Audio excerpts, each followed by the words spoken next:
بلسان يفقهوا قولي ربي زدني علما وارزقني فهما اللهم إنا نسألك علما نافعا ورزقا طيبا وعملا متقبلا. Assalamualaikum warahmatullahi wabarakatuh.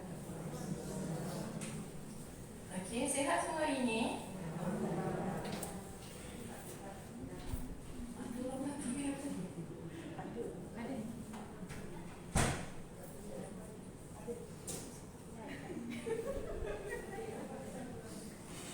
Kenapa tak bilang dari tadi?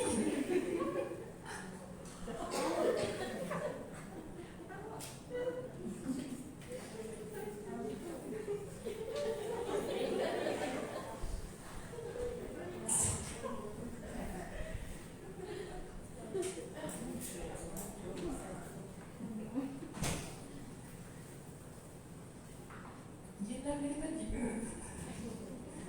Dah tadi dia bangun.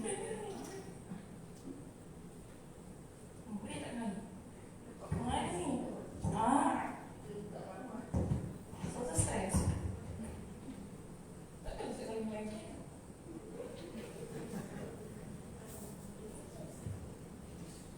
Okeylah.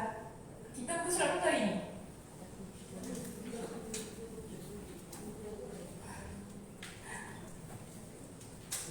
Oh, ada lah.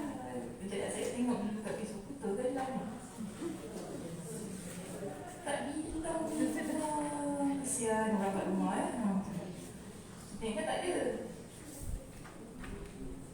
Habis PA saya pun tak tahu ada.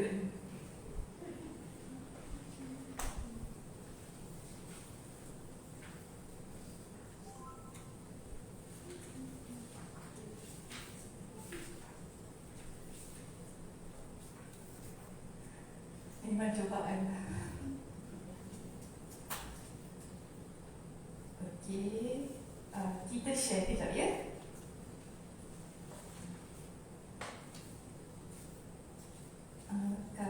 Kak Zul boleh music mas? Bintang dia suruh letak dekat Telegram.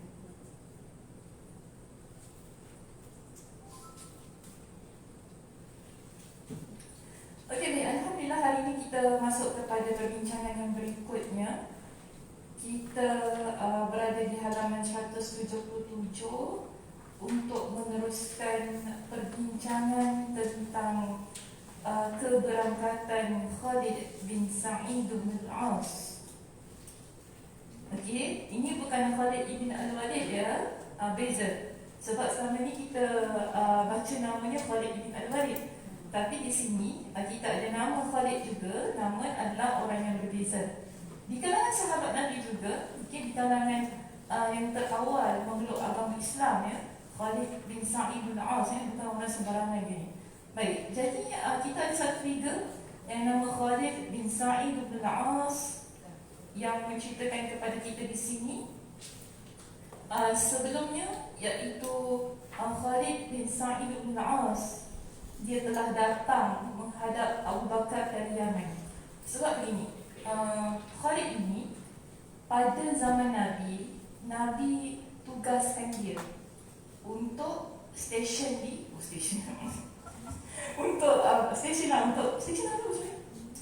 untuk bertempat di Sana'a.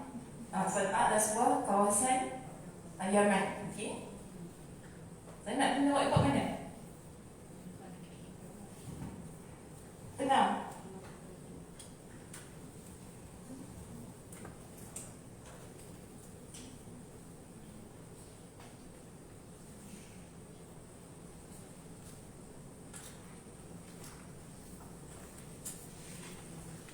Jadi Khalid bin Sa'id pada zaman Nabi, dia berada di Yaman.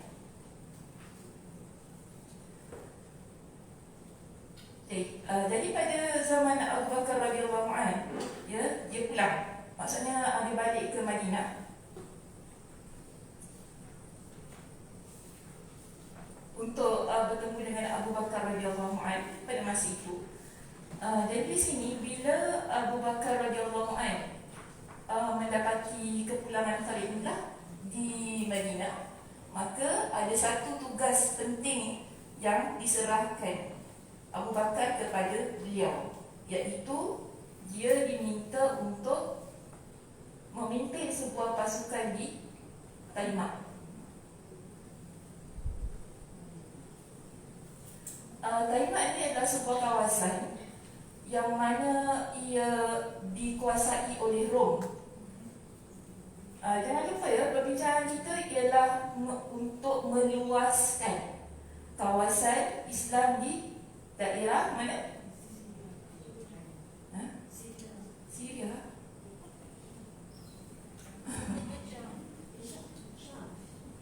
Kenapa ada tak ada Syria? Ada baca tu apa Syria ke? Kita dekat mana sekarang? Kita dekat mana sekarang? Syam kan? Saya takut mimpi kan?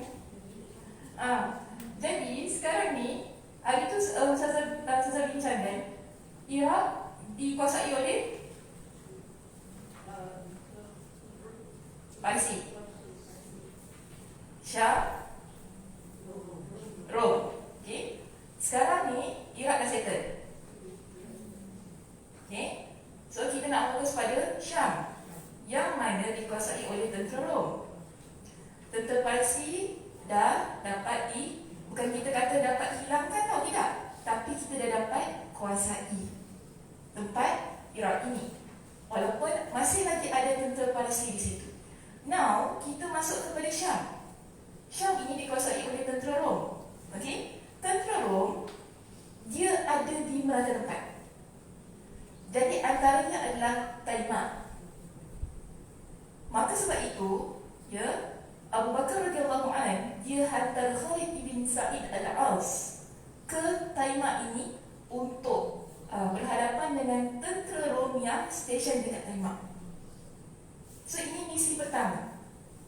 Misi pertama yang dikeluarkan oleh Abu Bakar radhiyallahu anhu, ya, untuk menumpaskan tentera Rom pada masa itu. Baik, kita lihat di sini ada riwayat daripada Ibn Jarir, yang mana Ibn Jarir kata ketika Khalid bin Sa'id dia sampai di Taimak, ternyata tentera Rom telah mengumpulkan pasukan besar yang terdiri dari warga Arab Nasrani. Warga Arab Nasrani macam mana? Orang Arab yang beragama Kristian, okay, yang berasal dari Bahra, Tanuh, maknanya dia ada banyak klan kat sini. Okay, ada banyak kabilah, ada banyak kaum yang terdiri daripada warga Arab Nasrani, bukan satu sahaja. Maka kita dapat di situ ada yang berasal dari Bahra, Tanuh, Bani Kalb, Saleh, Lahab, Judam dan Ghassan. Dalam keadaan yang mana mereka ni dah bersiap sedia untuk menentang dan berhadapan dengan tentera Muslim. Maknanya mereka ni tahu Abu Bakar bila-bila masa akan hantar tentera untuk perangi Rom. Sebab itu dia tentera Rom ni dah bersiap sedia dah untuk berhadapan dengan pelbagai macam tentangan dan serangan daripada pasukan Abu Bakar radhiyallahu anhu. Jadi Khalid bin Sa'id pada masa itu dia pun terus pergi mendekati mereka. Ketika kaum muslimin telah dekat, mereka iaitu pasukan musuh lari mundur dan banyak yang masuk Islam. Pada masa itu, walaupun kita dapati tentera Rom ada ramai yang terdiri daripada pelbagai kabilah di kalangan Arab Nasrani itu tadi, tapi adakah mereka mampu untuk menentang tentera Muslimin? Tidak. Bila Khalid bin Sa'id sampai, mereka nampak tentera Muslimin, mereka pun lari. Tapi yang paling menarik dalam kisah ini, ramai antara mereka yang memeluk agama Islam. Okey, baik. Seterusnya kita lihat di sini. Khalid bin Sa'id pun dia mengirimkan surat kepada Abu Bakar As-Siddiq, memberitakan kemenangan yang terjadi. Jadi dia happy lah bila tentera Islam berjaya menguasai Taimak ini. Dia pun kirimkan surat, dulu tak ada Telegram, tak ada WhatsApp, okay. So kirim surat lah kepada Abu Bakar As-Siddiq untuk terus maju dan jangan berhenti. Maka Abu Bakar dikirimkan tentera bantuan di bawah pimpinan Al-Walid ibn Uqbah, Ikrimah bin Abu Jahal dan sejumlah orang lainnya. Jadi bila Abu Bakar dia perintahkan Khalid untuk pergi teruskan perjalanan ke tempat lain, di sini Abu Bakar dia berikan tentera bantuan untuk sokong Khalid ibn Sa'id di dalam ekspedisinya yang berikut. Jadi kita dapati pada masa itu tadi pergi mana? Taimah. Okey, sekarang pergi ke mana? Apa tadi? Ilya. Ilya.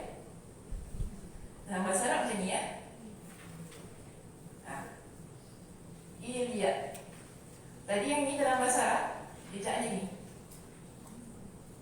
Taimah. Hamzah bukan ain. Taimah. Ilya, Ilya. Ejaannya begitu.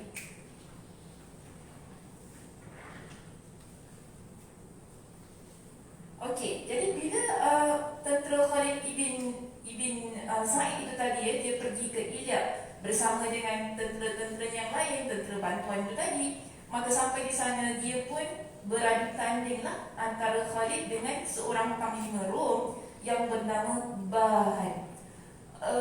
Saya ni bila kita baca dalam kitab bahasa Arab, nama dia bukan Bahan. Saya tak tahu ada Bahan yang sebut ni. Kalau dalam bahasa Arab dia letak namanya Mahan. Mungkin dia typo ke salah terjemah ke, saya tak tahu lah ya. Tapi bila kita rujuk dalam kitab asalnya, kitab bahasa Arab, nama panglima tentera Rom itu namanya Mahan. Dalam kitab kita letak apa? Bahan. So nak pakai mana? Mahan ke Bahan? Pakai Mahan, okey. Ambil kita guna Mahan ya. Jadi kita tukar nama Bahan jadi Mahan. Jangan Bahan kan dia. Baik. So mereka ni berdua, Khalid ibn Sa'id pun berhasil mengalahkannya. Jadi Khalid tadi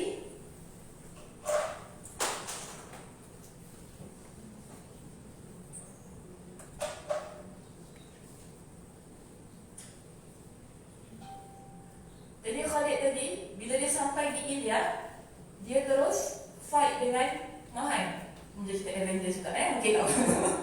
Khalid ibn Sa'id dia fight dengan Mahan. Dan di sini kita dapati Mahan tewas dalam pertempuran itu. Okay, Mahan dia tewas dalam pertempuran itu dan akhirnya dia lari ke Damaskus, Dimash ataupun Damsyik. Baik, jadi bila dia lari, Mahan lari ke Damaskus tadi kan, ke Dimash tadi, Khalid dia terus mengejarnya sampailah ke tempat yang dilarikan diri oleh Mahan itu tadi. Jadi ketika Khalid dia sampai di sebuah tempat yang namanya Marjus Sufar, ternyata pasukan Mahan balik menyerang dan menutup jalan kaum muslimin. Baik, jadi bagi saya, bila Mahan ni dia lari, itu trap sebenarnya. Trap untuk tentera muslimin. Jadi sini, bila Khalid dia kejar tadi kan, dia kejar Mahan, sampai ke tempat itu, kita dapati tentera muslimin dikepung. Okey, dikepung oleh tentera Mahan. Kemudian kita lihat di situ, mana ni? Mana sampai tadi? Dah hilang. Sementara Mahan terus bergerak dari Damaskus tadi kan, dan Khalid ibn Sa'id dia melarikan diri ke Zil Marwah. Jadi bila dah dikepung, Khalid lari. Yalah, dia pun nak selamatkan diri dia kan, dan tentera muslimin. Dia pun lari pergi ke sebuah tempat bernama Zil Marwah, sehingga pasukan Rom berhasil menguasai pasukannya kecuali yang dapat menyelamatkan diri dengan kuda-kuda mereka. Jadi pasukan Rom ni tetap, walaupun dah berada dekat Zil Marwah tadi kan, tapi pasukan Rom tetap berjaya menguasai tentera muslimin pada masa itu Dan ada di kalangan tentera muslimin yang berjaya melarikan diri, yang mana mereka ini merupakan tentera berkuda. Kalau tentera berkuda tu mereka dapat lari.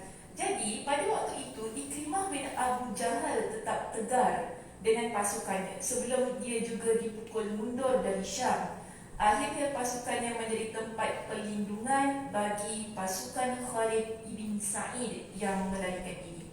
Dan Abu Bakar dia sangat marah atas tindakan Khalid itu tadi kan, dan mengarahkannya lah agar menetap di Zil Marwah menunggu keputusan Abu Bakar berikutnya. So kita lihat di sini, Khalid dia tak seharusnya pada awalnya dia kejar Mahal tadi. Sebab itu bukan arahan Abu Bakar radhiyallahu anhu. Abu Bakar suruh dia pergi mana tadi? Taimah. Lepas Taimah pergi mana? Iya. Ada tak Abu Bakar suruh pergi tempat lain? Tak ada.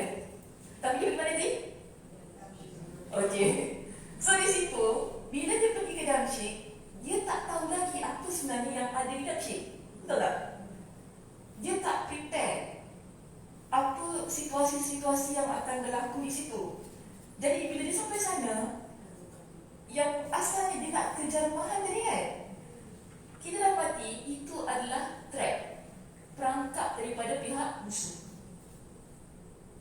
Dan Alhamdulillah pada masa itu kita ada Ikrimah yang menjadi tempat perlindungan bagi tentera muslimin pada masa tersebut. Walaupun kita dapati pasukan Rom berjayalah mengepung, menguasai orang-orang Islam pada masa itu.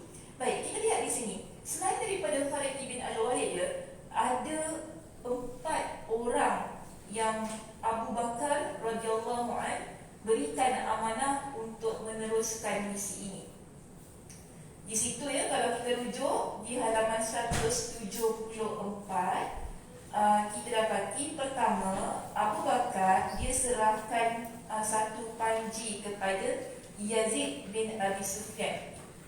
Jadi pertama tadi Khalid ni dia dah selesai sebab dia dah tertahan di mana tadi?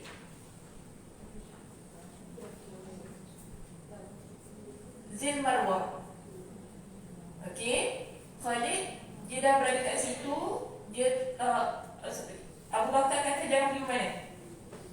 Duduk sini diam. Okey, jangan ngada-ngada nak keluar. Duduk sini diam. So kita ada 4 orang lagi. Mana?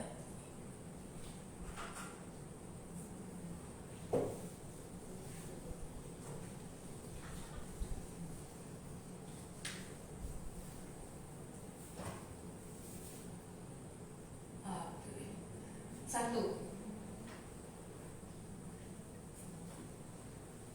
Panglima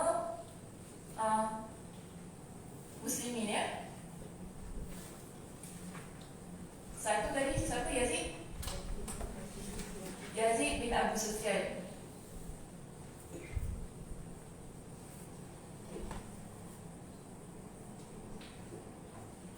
Okey, Yazid bin Abu Sufyan di situ diberikan bersama dengan beberapa pasukannya untuk membantu Yazid bin Abu Sufyan, dan dia juga dibantu oleh Suhail ibn Amr dan orang-orang seperti dirinya dari kalangan penduduk Makkah. Dan Abu Bakar turut berjalan bersamanya sambil memberikan wasiat kepadanya bagaimana taktik peperangan dan menyerahkan kepadanya penaklukan kota Dimashq. Jadi Yazid dia Abu Bakar hantar ke Dimashq.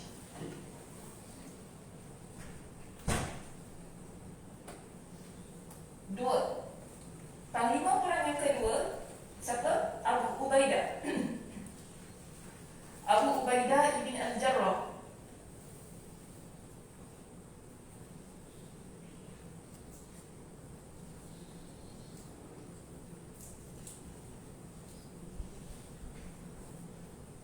Abu Ubaidah ibn Al-Jarrah, Abu Bakar hantar ke mana?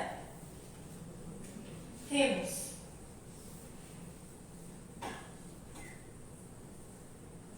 Yang ketiga siapa? Amr bin Al-As.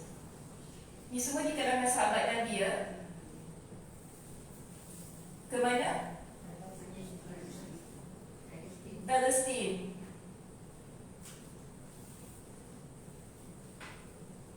Empat, siapa? Syurahbil. Syurahbil dihantar ke mana?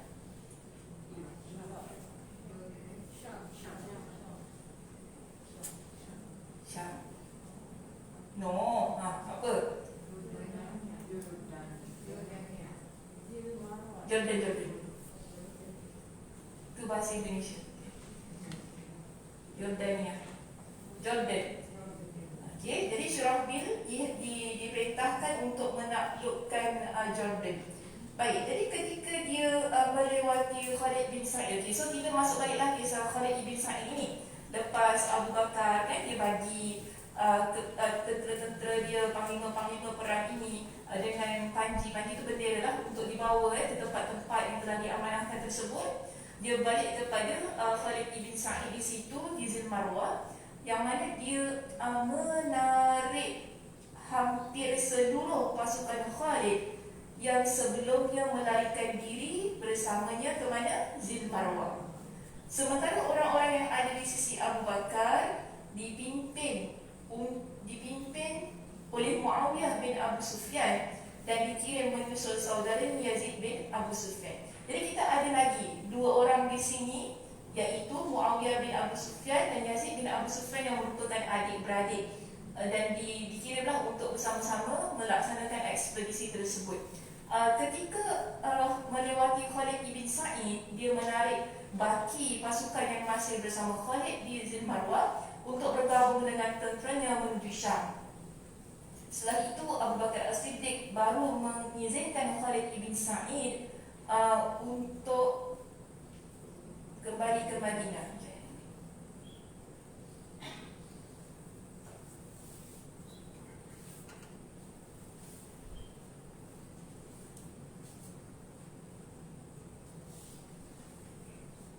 Yang nombor 4 ni tidak. Khalid yang pertama tu Khalid ibn Al-Walid. Jangan ni. Kita ada dua Khalid kan tadi.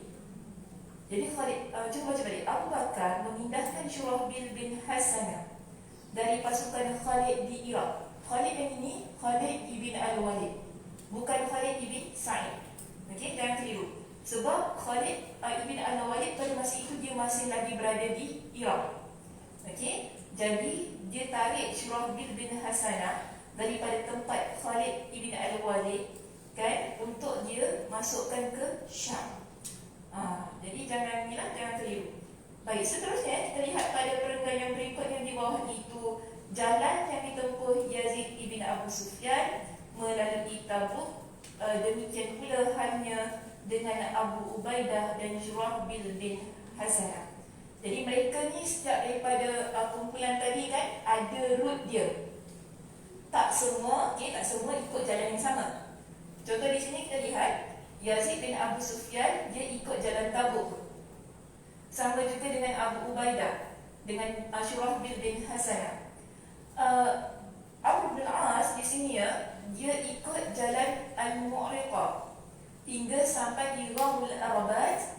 Sementara itu Abu Ubaidah singgah di Al-Jabiyah. Dan Abu Bakar As-Siddiq selalu mengirim pasukan tambahan kepada mereka. Jadi walaupun mereka dah berangkat ke tempat masing-masing, Abu Bakar masih lagi berikan tentera bantuan. Dia masih lagi hantar beberapa ramai tentera untuk bantu setiap panglima yang dihantar ke tempat-tempat yang telah dia peruntukkan tadi. Dan setiap pasukan tambahan tersebut dipersilakan memilih untuk ikut bergabung dengan pemimpin tentera mana yang mereka suka. Okey, so itulah ya perbincangan kita untuk hari ini. Baik, coba sini.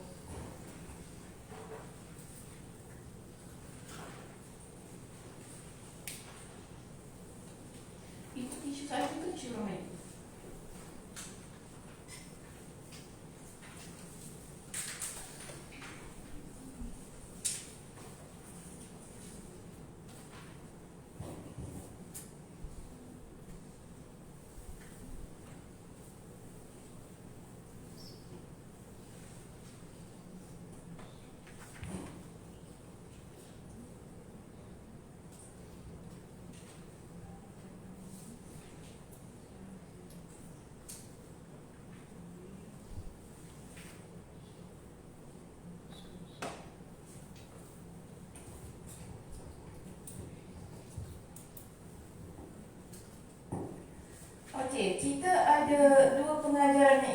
bawa pada pagi ini berkenaan dengan perbincangan kita.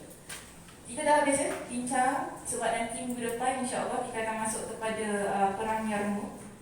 Jadi sudah tak masuklah pada hari ini sebab dia agak panjang perbincangannya. So kita berhenti pada muka surat 179. Baik, ada dua pengajaran yang boleh kita ambil daripada perbincangan kita pada pagi ini. Ataupun ada sesiapa yang nak keluarkan, sila nak keluarkan apa-apa? Oh, terpanjat sila. Tiba-tiba pula nama aku sebut. Ajak ke? Sila okey? Ikut arahan insya-Allah. Baik, kita ambil pengajaran yang pertama. Itu juga pengajaran yang ingin saya sebutkan pada pagi ini. Boleh insya-Allah pada ini? Dah salin? Dah ambil gambar? Nak ambil gambar saya sekali? Tak nak? Suka je.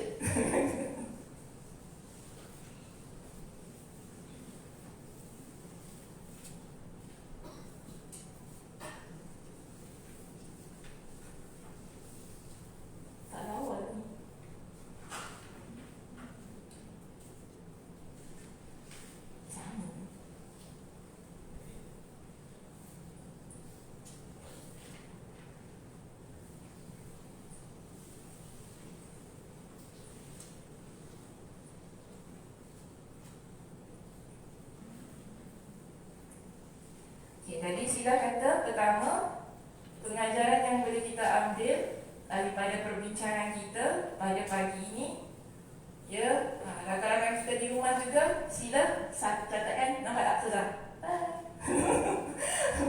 Baik, yang pertama, ikut arahan. Ini sebagai cerita yang mana sila?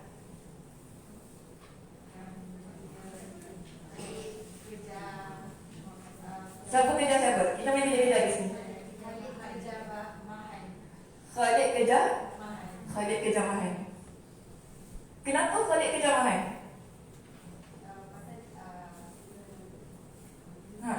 Mungkin dia tak tangkap Mahan. Dia nak tangkap Mahan. Macam polis aktif pula cerita-cerita ni. Khalid nak tangkap Mahan macam tu. Sebab dia ketua apa? Ketua Tentera Pasukan Rom. Ya? Sebab dia adalah ketua Tentera Pasukan Rom. Jadi macam kita tak puas hati lah gitu. Kan bila kita dah fight, lepas tu dia dikalah, dia larikan. Kalau boleh kita nak habiskan riwayat kesan degil di sini. Okey? Namun itu sebenarnya adalah tindakan yang salah. Sebenarnya kalau dia lari sudahlah. Tak payah kita nak kerja-kerja dia lagi kan? Okey? Jadi di sini ia bukan arahan siapa? Yes, dia bukan arahan Abu Bakar. Saya nak apply dalam hidup kita macam ni, Muslimah. Dalam hidup kita ada banyak instruction. Bukan dalam examination saja. Okey? Dulu Cik Kamaria jadi nurse. Ada banyak instruction kan? Antaranya apa? Observe the patient carefully. What if you langgar benda tu? Ambillah patient lah. Ambillah patient tu. Pengsan, maksud kena komplain, maksud dia akan bukan menyusahkan kita, tapi orang lain betul tak? So kita lihat di sini, kes ini bila Khalid, tapi biasalah manusia ni dia ada kesilapan dia ya. Kita tak kritik Khalid Ibn Sa'id ni, kita tak kata dia tu degil, tidak apa begitu. Sometimes dalam hidup ni kita ada keinginan yang begitu tinggi, entusias kita, tetap kita betul-betul nak kejar sesuatu, nak capai sesuatu. Jadi Khalid juga begitu. Bila dia dah berlawan, dia nak habiskan betul-betul. Itu keadaan dia. Kita pun sama juga. Bila kita buat sesuatu, kalau dia jadi macam unfinished lah benda tu kan, dia tak settle. Kita rasa tak puas hati. Jadi Khalid Ibn Sa'id juga sedemikian. Namun dalam keadaan kita nak mencapai apa yang kita inginkan, kita perlu ikut kepada arahan-arahan yang telah ditetapkan. Macam sekarang, kita semua kena ikut arahan kan? Sama-sama ikut arahan. Jadi orang bulan lagi. Kan? Mungkin nak pakai mask tapi lemas. Nak pakai mask tu senang lah kan? Tak payah nak buka, tak payah nak bersih apa. Tapi saya rasa lemas. Dan kita tak ada pilihan. Ya, itu arahan. Bayangkan kalau saya melanggar arahan. Oh, Kazam. Habis Kazam. Oh, habis mendekil. Stubborn lah. Dia bukan pakai dekil, stubborn. Kalau masa dia tertegak. Tertegak lah. Orang nak suruh pakai mask je nak. Itu mana ada bising kan. Kita kena ikut arahan. So kita tak boleh lama-lama dalam masjid dan sebagainya kan. Keadaan itu, kalau kita langgar, dia bukan menyusahkan kita sendiri, tapi semua orang. Sebab itu penting kita ikut arahan yang telah ditetapkan. Walaupun kadang-kadang arahan itu di luar keinginan kita, di luar keselesaan kita. Sebab kita semua ada mindset kita sendiri, kita ada perspektif kita sendiri, kita semua ada perasaan-perasaan sendiri yang kita nak ikut. Tapi undang-undang, peraturan, arahan tetap arahan yang perlu kita taati. Bukan untuk sesuatu keadaan, tapi untuk jangka masa yang begitu panjang. Sekarang kita dah begini, alhamdulillah lah, kita dapat juga kita ke masjid. Walaupun susah nak kena save entry, nak kena booking penuh sampai bulan Februari, tak ada dah. Ke semua yang sini yang pergi book kan? Book sampai bulan habis bulan Februari. Oh ya, kakak mengaku kat depan ni. Yes, I am. Saya yang register je tu. Okey lah, ada interesti masing-masing, usaha masing-masing, ya, untuk dapat menghadiri kuliah. Sebab kita pun nak dapatkan sesuatu perlu ada usahanya, ya, sedemikian. Namun ia susah sampai ada di kalangan yang lain tak dapat. Alhamdulillah pada hari ini masjid tetap siapkanlah untuk kita, ya, bagi rakan-rakan kita yang tak dapat slot, ya, mereka dapat juga hadiri. Saya mula risau juga atas sebenarnya. Saya kata kesian kan, orang kat rumah ni macam mana kan, nanti bergaduh. Yang masalahnya apa? Orang tak mesti kita punya PM tepi tu penuh, ya. Zaza macam mana, saya tidak ada jawapan. Tanya macam mana pun saya tak boleh berikan jawapan, sebab dia adalah pada management, ya, pada pentadbiran masjid. Baik, itu yang pertama. So, apa-apa dalam hidup kita, bila arahan itu baik, arahan itu adalah sesuatu yang boleh membantu kita, menyelamatkan kita, dengar. Sebab kalau kita langgar, bukan sahaja susahkan kita, tapi orang lain. Sebagaimana Khalid tadi, dia susahkan orang di belakang dia tak? Tentera yang lain terpaksa diserap kepada Ikrimah bin Abu Jahal, kemudian Abu Bakar hantar Yazid bin Abu Sufyan, Muawiyah bin Abu Sufyan untuk ambil tentera dia balik. Nampak tak begitu keadaan dia? Dia menyusahkan ramai orang kerana keegoan dia seorang tu yang nak dikejar si Mahal tu. Ramai orang yang terpaksa sama-sama dengan dia. Jadi ini kepentingannya, ya, bila ada satu arahan yang telah dikeluarkan, kita perlu ikut dan taat. Baik, seterusnya yang kedua. Ada siapa-siapa nak tambah di sini? Pengajaran yang kedua.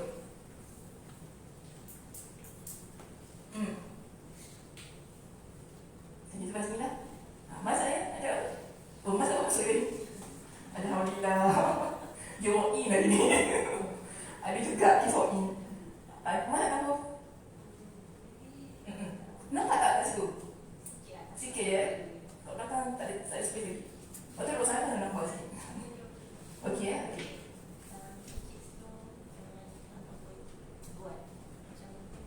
Decision. Macam mana saya nak? Oh, okey. Jangan ikut. Semua main ikut. Ni ikut arahan. Yang ni apa? Jangan ikut hati. Nanti mati. Ada tak jangan ikut hati? Jangan ikut hati. Jangan ikut hati. Jangan ikut hati. Jangan ikut hati, mati. Nak sangat ikut hati, mati kau. Tapi alhamdulillah, Khalid dia dapat selamat. Tentera muslimin pun dapat selamat. Sebab apa? Abu Bakar radhiyallahu anhu memberikan bantuan daripada tentera-tentera yang lain untuk bantu Khalid itu tadi. Jadi kita boleh linkkanlah, ya, kedua tadi. Satu, bila kita ikut arahan, kita dapat bantu ramai orang yang ada di sekitar kita. Kedua, kan, apa-apa dalam hidup kita ni kadang-kadang memang ia di luar kemahuan, di luar keinginan, yang kita rasa aku tak suka benda tu. Tapi macam tadi lah, jangan ikut hati kita. Sebab tak semua yang kita tak suka itu tak baik untuk kita. Kan? Tak semua yang kita tak suka itu tak baik untuk kita. Kadang-kadang benda yang kita tak suka itu dah benda yang mendatangkan manfaat pada diri kita. Saya tanya, kita suka makan ubat tak? Tengok mana? Suka makan ubat tak? Cik suka makan ubat, cik? Cik suka makan ubat? Saya tanya cik pakai silver. Siapa nama cik saya? Cik saya suka makan ubat? Tak, biasalah. Tanya saudara Sakinah lah suka. Tanya mak saya, tak ada maknanya makan ubat. Tanya mak tak ada maknanya makan ubat. Hari ni mak saya nak begini surgery. So, kita lihat ni, bila kita ni tak suka makan ubat, tapi benda tu baik ke tidak? Baik.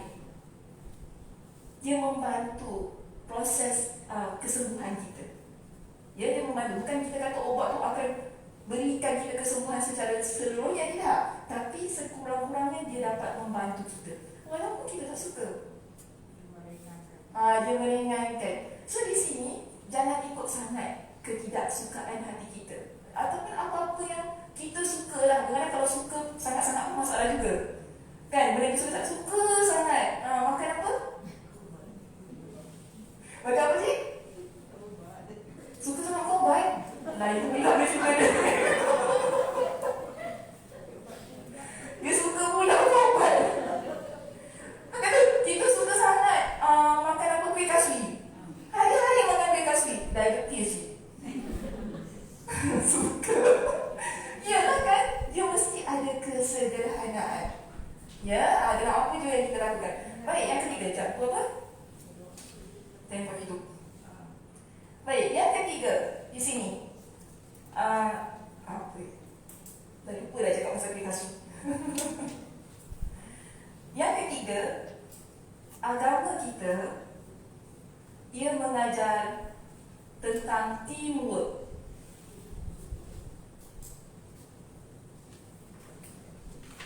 Teamwork apa bahasa Melayu? Kerja berkumpulan.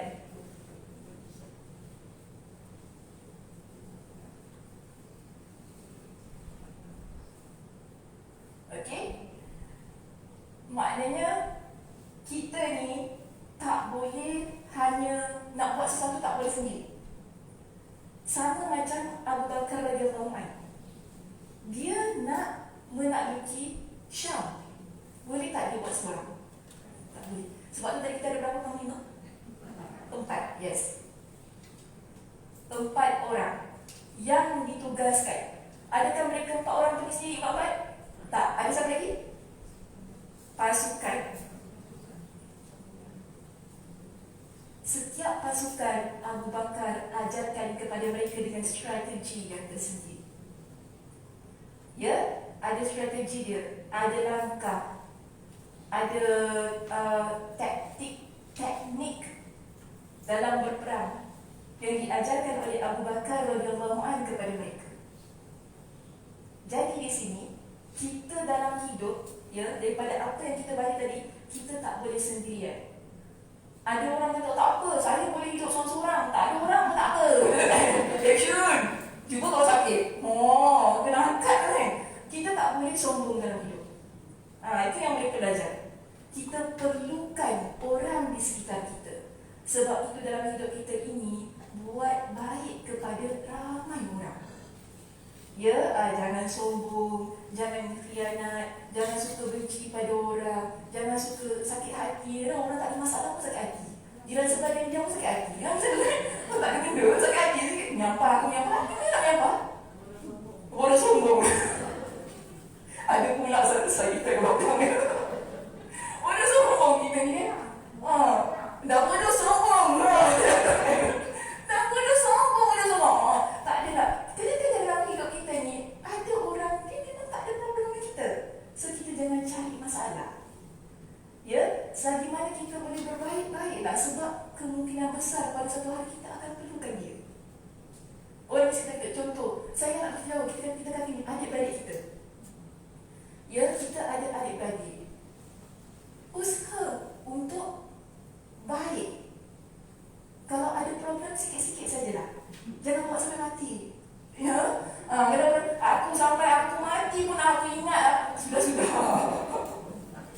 Sudah-sudah kita ni, sikit-sikit je dengan adik-adik kita. Betul tak? Sebab apa? Satu masa kita ni, orang kata air di cincang tidak akan putus. Satu masa kita akan perlukan adik-beradik kita. Kawan kita, saya tak kata semua kawan begini ya, kawan kita baik macam mana pun satu hari dia boleh tinggalkan kita. Tapi kalau darah daging sendiri akan tetap stay dengan kita. Begitu keadaannya. So kita kalau boleh berbaik-baiklah. Kalau mak saya sudahlah. Sudahlah. Sikit-sikit sudahlah engkau dengan adik-beradik pun nak kecil-kecil hati ke apa ya. Mak kita sudahlah. Itu mak kita. Sebab apa? Mak saya sudah pesan, anak mak tak ramai. Betul? Anak mak tak ramai. Kalau mak mati, ni 3 je. Ni 3 ni. Sebab tu 3 ni kena kuat. Kalau kita satu dah bawa diri, kan, tinggal 2, apa-apa yang berlaku dengan mak, dia punya teamwork tu kurang. Sebab tu gini ya, selalu orang kata kan, mak satu orang, dia boleh jaga 10 orang anak. Okay. 10 orang anak boleh jaga satu orang anak. Kenapa tak boleh? Gaduh kalau 10 orang anak Sebab tak bersatu, guys. Dia tak ada teamwork tadi. Kerana 10 orang anak ada pemikiran 10, ada kehendak yang 10. Mak satu memanglah, of course, bila dia sebab mak seorang. Bayangkan kalau mak 2 orang. Mak 2 orang. Lain macam dia satu bunyi. Tak tahu apa mak 2 orang ni, tak tahu. Dia setia ya. Jangan. Betul. Cuma satu anak ada 2 mak. Yang mak ni nak bagi minum susu tinggi A, yang mak ni nak bagi susu tinggi kan, bergaduh pasal susu. Sebab maknya 2. Sebab itu tak highlight. Ya, bila anak yang ramai, mereka tak ada teamwork, dia tak boleh jaga satu orang mak. That's why sebelum apa-apa berlaku, hubungan tu perlu dikuatkan. Nabi memang dah ajar dah kita dalam hidup ni. Wa kunu ibadallahi ikhwana. Dalam hadis riwayat Imam At-Tirmidzi, dikuatkan dalam hadis riwayat Imam Al-Bukhari dan juga Imam Muslim. Nabi kata apa? Wala taqata'u, jangan kalian memutuskan hubungan persaudaraan. Nabi pesan begitu. Wala tadabaru, jangan saling membelakangi, kan? Wala tabaghadu, jangan saling membenci. Wala tahasadu, jangan saling berdengki. Wa kunu ibadallahi ikhwana. Kalian semua, tak kira kita adik-beradik ke bukan adik-beradik ke apa, kita semua perlu jadi orang yang kuat dan bersaudara. Sebab persaudaraan adalah nikmat daripada Allah. Ya, persaudaraan ini adalah nikmat daripada Allah. Allah kata apa? Cuba rujuk dalam surah Ali Imran.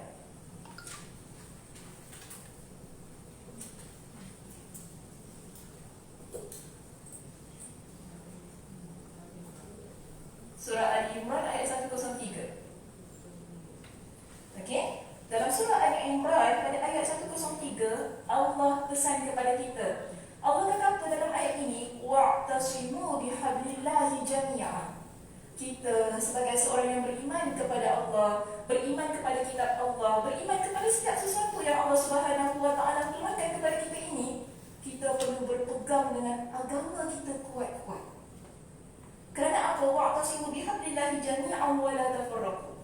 Bila orang ni, kita ni betul-betul jadi orang yang beragama, pegang agama kita kuat-kuat ni, kita tak akan jadi orang yang berpecah belah.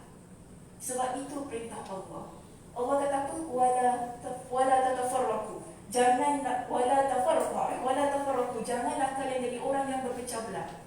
Wadhkuru ni'matallah. Wadhkuru ni'matallahi 'alaikum. Dan ingatlah nikmat Allah kepada kalian. Apa nikmat Allah?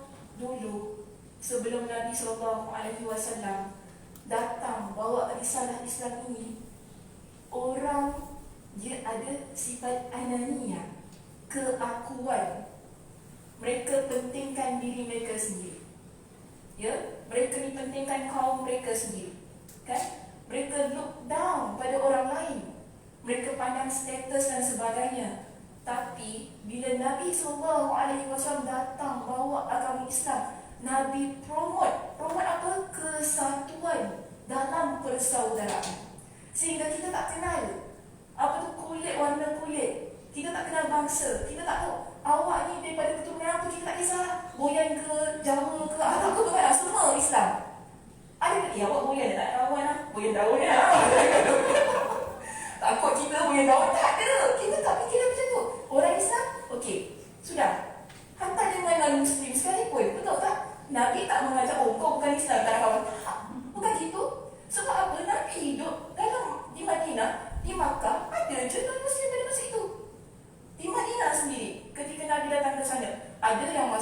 masuk agama Islam, ada di kalangan Yahudi, dibuat jahat pada mereka, tidak.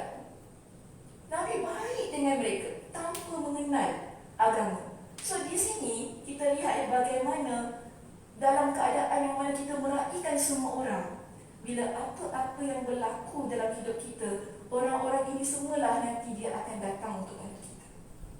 Gitu. Sebab tu Nabi pesan pada kita buat baik pada jiran. Kita tak tahu apa akan jadi pada rumah kita. Kok terbakar? Betul. Jiran depan tu lah nanti yang akan bantu kita.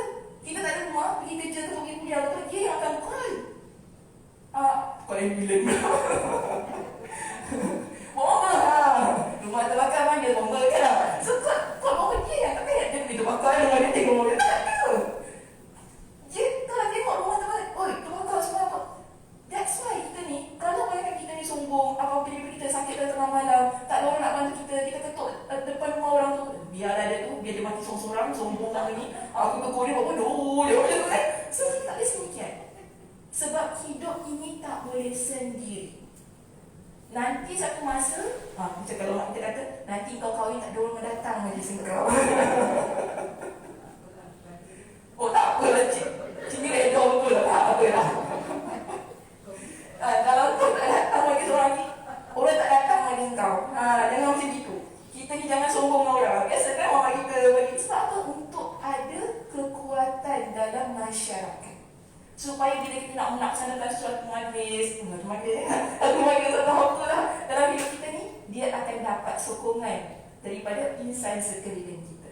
Okey, itu saja bincang kita pada pagi ini. Alhamdulillah. Selesai. Ada soalan tak?